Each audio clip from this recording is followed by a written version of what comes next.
Hvad så, folkens? Jeg har de vildeste nyheder i dag, og det handler om min server, men det handler også om en helt ny server, som åbner. I sikkert har glædet jer til, min OP Prison. Og se med til slutningen af videoen, hvor jeg vil offentliggøre en giveaway, jeg vil holde på min Twitch-kanal inden for det kommende stykke tid. Stay tuned, og håber I nyder videoen, folkens.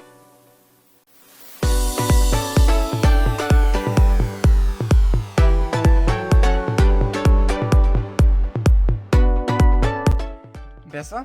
Anvifax her, og velkommen tilbage til Minecraft. Det er noget tid siden, jeg har lavet en god Minecraft-video, og i denne video, der skal vi snakke om noget rigtig fedt. Vi skal snakke om åbningerne af vores to nye server under navnet Anvifax Servers, og den første server, vi skal snakke om her, det er vores OP Prison, som er den første til at åbne. Inden jeg begynder at snakke alt for meget om, hvad de her server handler om, så kan jeg lige starte med at sige, at det her det er det første map, jeg bliver udsat for på OP Prison. Og det giver et ret god ret i, hvad I skal forvente fra de andre maps. Gør det ikke det? Bygget af vores allesammens Candy, eller vores allesammens Jesper, er det her map her en af de 10 maps, som serveren åbner med. Når vi engang er færdige, har vi lidt over 50 maps, I kan boldre jer i, hygge jer med, og mini som sædvanligt. Plus 5 celleblocks, hvor I kan customize og bygge jeres helt egen celler. Og det er endda for uden alle de forskellige specialmaps, som julemaps og nytårsmaps osv.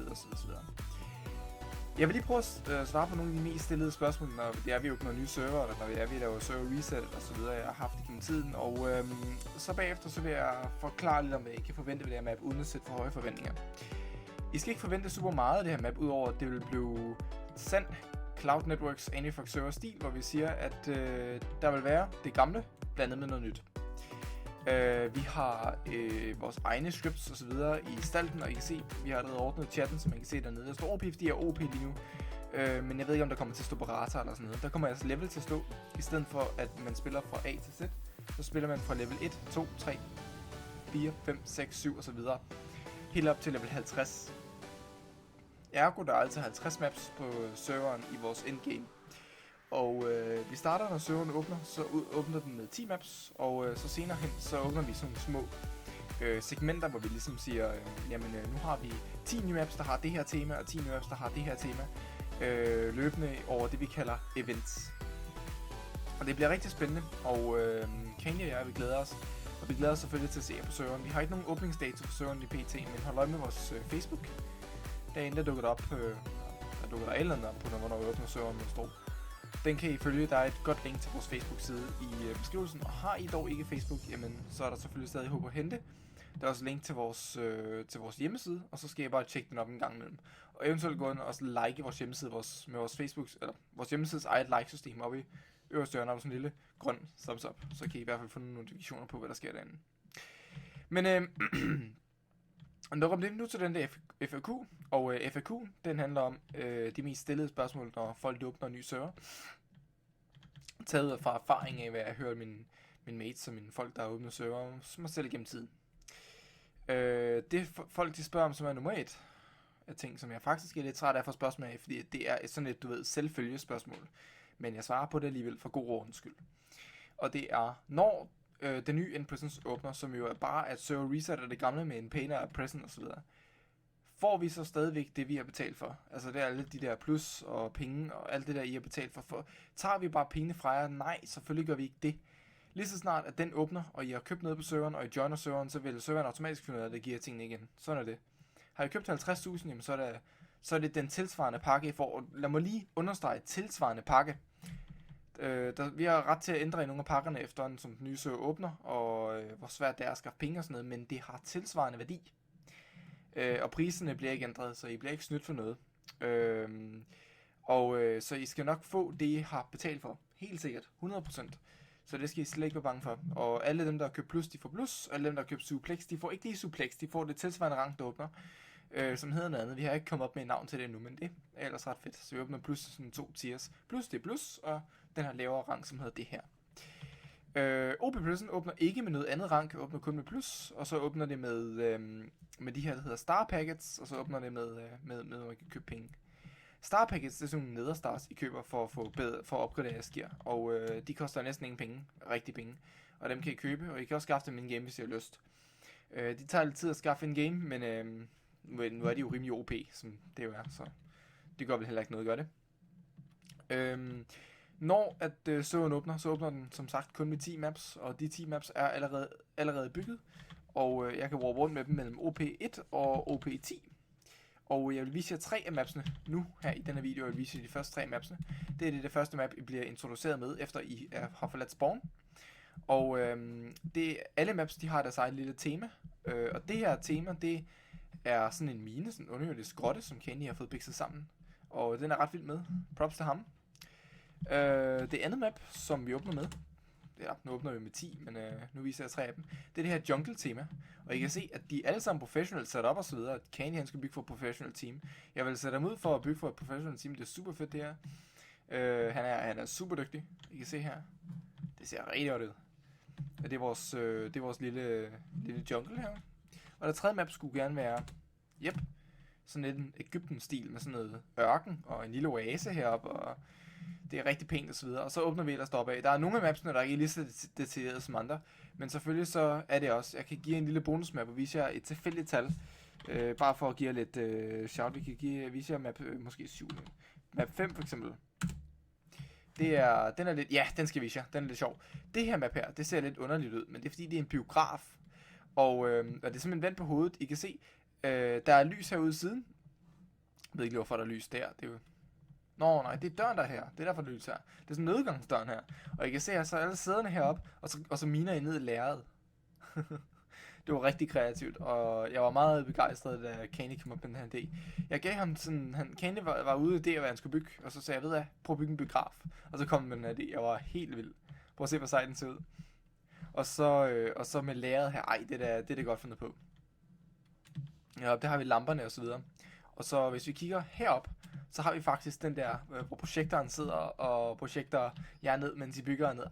Det er fedt nok, det er fedt nok. Like it. Og i udsiden, der kan I se de her gardiner, der bliver rullet for, der ligger. Så Candy har haft det her i gang, og hvis vi lige går tilbage til det første map her. I kan ikke selv warpe rundt til de her maps. Når I ranker op, vil I bare automatisk blive sat ned i jeres næste map og blive der. Lige så snart I kommer op i det, vi kalder end goal, som er hvert 10. map, fordi vi åbner maps i segmenter af 10. Så de første segment, det hedder startup, og der åbner I bare op til map 10. Det koster forskellige små priser at komme derop. Det kommer selvfølgelig til at koste mere end det, mere rank op, det er klart. Når I kommer op i segment 10, så får I muligheden for at kunne warpe rundt til alle maps. Så det er ellers ret fedt. Og så kan I tage hen til en map I vil. Og I kan godt pay de små råb og sådan noget. I kan godt pay folk op i maps og så videre. Men I kan max pay folk 5.000 gange, så skal I sådan spam pay dem. Og så bliver I catchet for spam, fordi det er egentlig vores spam plugin. Så vi er sådan lidt forhindret det, men så alligevel ikke, fordi vi vil selvfølgelig gerne have, at de kan hjælpe deres venner op og sådan noget. Men vi vil encourage jer til at lade de små nye være, så de kan rank sig op selv og få den fulde oplevelse, fordi det er en sjov og anderledes server. Hvad nu hvis jeg siger, at der for eksempel ikke er nogen shop? Når I miner noget, jeg kan faktisk vise jer det med det her. Nu får jeg 90 for min den her sten her. Det gør jeg, fordi jeg er OP. Lad mig lige begrænse det. Når I miner, så kan I se, at du har modtaget 90 kroner. Fordi jeg miner den her. Og jeg kan faktisk gøre sådan her. Så kan I se, at den bliver... den kan godt være lidt buggy, hvis I gør sådan her. Men ups. Men så alligevel ikke.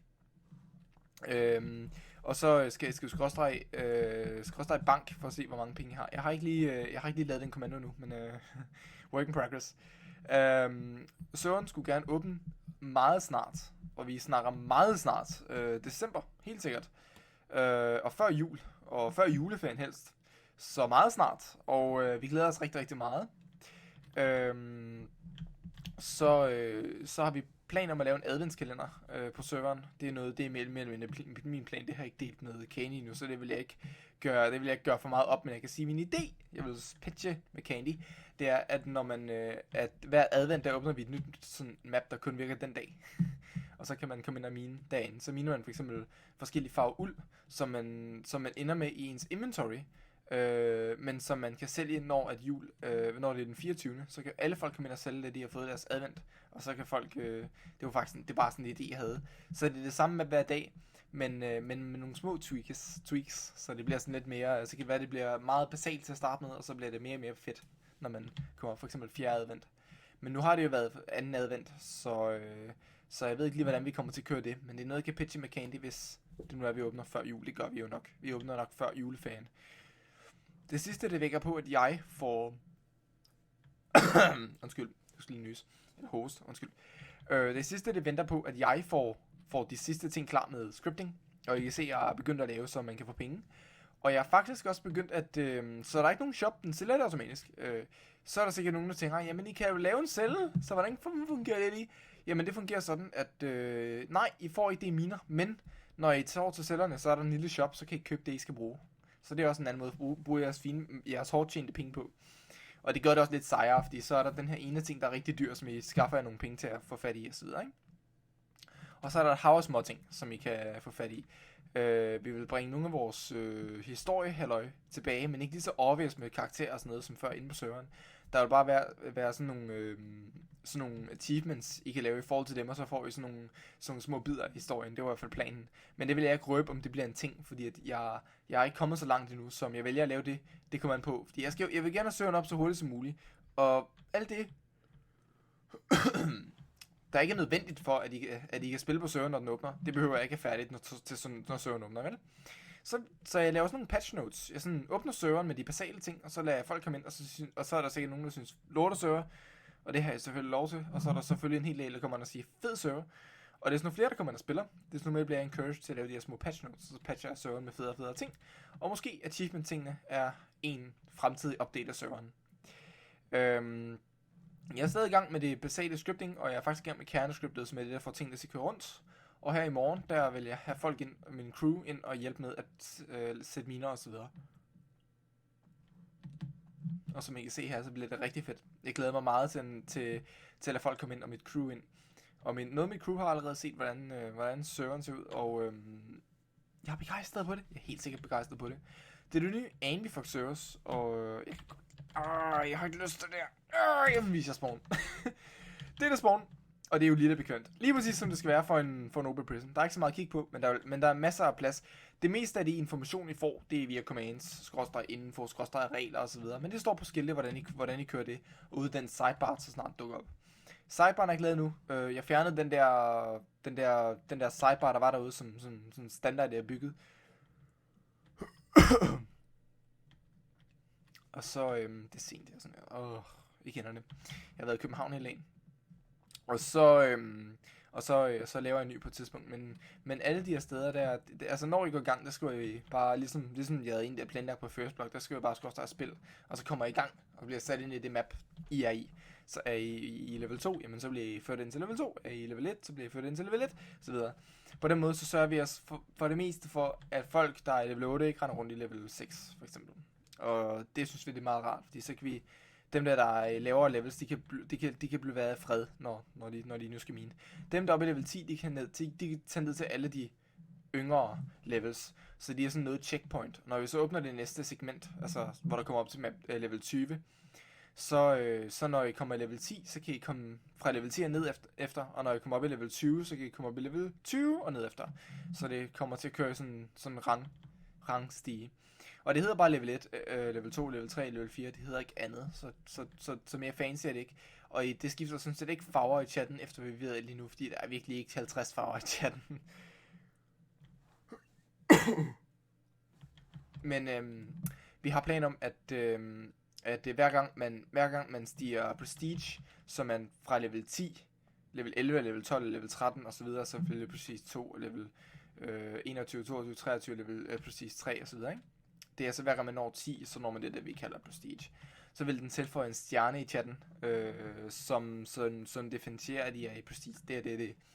Udover, der står 30 og så videre. Og det er også bare for, at det skal være lidt anderledes, end der bare står du. Som sagt er det vores første server, der åbner under navnet Anvifox Servers, så I kan se, det er selvfølgelig vores farver blå og hvid og orange, der er alle steder i spawn. Og hvis I nyder af det, så giv et thumbs up for Candy for hans fantastiske byggearbejde. Og hvis jeg ikke kan vente med at join nu, jamen så følg mig på Facebook, eller gå ind og oprette en profil på mit forum, der vil komme ind alt muligt nyt. Og hvis I gerne vil vide mere, se det i min server, jeg har her, ikke? AS byggeserver, det der, vi har liggende. Så har vi selvfølgelig stadigvæk vores gamle prison, vores lorteprison her. Han har sagt, ej, okay, men den er ikke helt lige så pæn som den nye her. Og hvis I har lyst til at join det, er der selvfølgelig en IP til den i deskriptionen. Men lad mig lige sige, det er slået over den første, og fra med den her video bliver lagt ud, der kan I joine denne her server med prison.anvifox.dk. Og det vil være den IP i stedet for tc.clouddanmark.net, der står nede i deskriptionerne af mine videoer fra nu af. Så jeg håber selvfølgelig, at det ikke er for meget en forandring for jer. Nu render jeg bare rundt i spawn som sædvanligt. Men udover det, så join vores Discord og snak med os derinde. I kan få et link til, hvordan I joiner den i deskriptionen af den her video. Det vil selvfølgelig være yderst appreciated, hvis I vil join den og snakke med os der. Jeg er til på, og så kan I fortælle mig jeres feedback omkring de ting, jeg laver, og selvfølgelig, hvad jeg vil se mere i fremtiden. Så vil jeg gerne give jer en lille udfordring her til sidst, at jeg giver en gratis Ethereum-server væk i en måned. Serveren er på 2 GB, og har I lyst til at deltage, så subscribe til min kanal, og skriv lidt om, at du vil deltage i, og hvorfor du vil deltage i chatten herinde. Og så i en senere video, der vil jeg offentliggøre et livestream tidspunkt, hvor jeg vil lave en livestream, hvor jeg kører en giveaway med det. Og der skal I så smutte ind og være en del af den livestream giveaway. Yes, super, det er det. Så har I lyst til at prøve Ethereum, og har I lyst til at prøve at have jeres helt egen server, så er det nu, I skal slå til. Jeg hedder Ulrik, og vi ses alle sammen næste gang, og tusind tak, fordi I smed på den video. Og farvel Cloudnet, og goddag Anvifox Servers. Og så håber jeg selvfølgelig, at den her teaser, den gav jer hår på brystet i at prøve vores nye server, som åbner allerede her til december. I kan forvente at se vores Endprison umiddelbart efter jul, eller efter nytår, afhængig af, hvornår vi er færdige med at bygge den. Vi ses, folkens. Hej hej.